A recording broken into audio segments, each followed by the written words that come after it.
Taqvo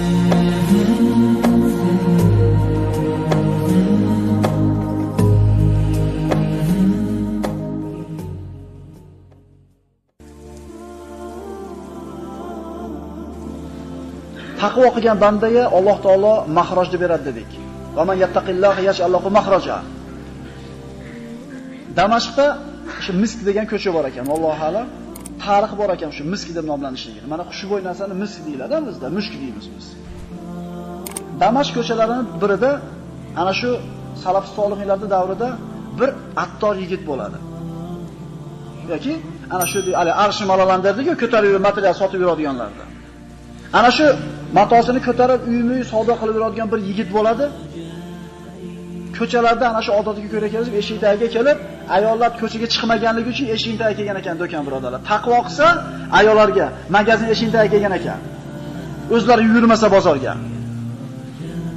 Ana shunday savdosini qilib yurgan paytda bir ayolni eshiging tagiga chaqirganligiga qulog'iga tushadi va boradi. Borganda ichkariga kiring, ichkariga kirganingizdan keyin olaman deydi. Hali yigit ichkariga kiradi. Hali ayol eshikda shunday bekitadi-da, erim moncha muddatdan beri yo'q, men bilan deydi zino qilasan deydi.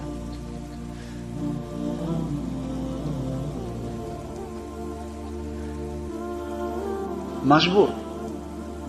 Nima qilaylik, iloji bo'lmay qoldi deb qo'ymadi. Aytdiki, agar sen chiqib ketaman desang, hozir baqiraman, meni uyimga bostirib kirdi, tajovuz qildi, o'ldirmoqchi bo'ldi, zino qilmoqchi bo'lsa, endi o'ldiriladi bu. Zino qilay desa, Allohdan qo'rqadi. Qilmay desa, bu yerda tuhmat turibdi. Mushkulami birodarlar? Bu mushkuladan kim chiqaradi insonni bu o'rinda? Faqat Alloh azza va jalla chiqaradimi? Fattaqulloh va yuallimukumulloh. Va man yattaqillaha yaj'alhu mahroja. Allohdan qo'rqinglar deyapti. Har qanaqa muammodan chiqib ketish yo'lini o'zim ko'rsataman dedi. Nima qildi yigit? U dedi, bu dedi, dod solaman dedi. Hozir har qanday qilsa bu qiz nima, bu ayol haq bo'lib chiqadi. Chunki ostonasini oqlab o'tganingizdan keyin albatta siz nohaq bo'lasiz. Ming xil yo'lni qilib ko'rdi, lekin bo'lmadi. Oxiri yigit ko'ndi. Xo'p dedi. Men sen bilan zino qilaman dedi. Faqat hojatxonaga bir kirib chiqay dedi. Hojatxonaga kirdi, ana shu yerdagi najosatni olib shunday betlariga, boshlariga surkab chiqdi.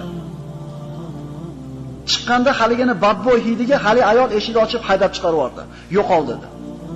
Zinodan qutulganligiga, ma'siyatdan omonda qolganligiga hamd aytgancha yurgancha ko'chadan ketdi. Yuzidagi najosat mushki ambarda hidini tarqatib turar edi. Birodarlar, bu payg'ambar zamonida emas, keyingi davrda bo'lgan. Bu avliyo, sahoba yoki bo'lmasam siddiq emas, oddiy bitta yigit bo'lgan. Lekin taqvo qildi, Alloh nima qildi? Mahrojni berdimi? Birodarlar, bu amaliy misollar. Endi kitob yozib qo'yganda demaylik, bu bo'lgan ishlar birodarlar.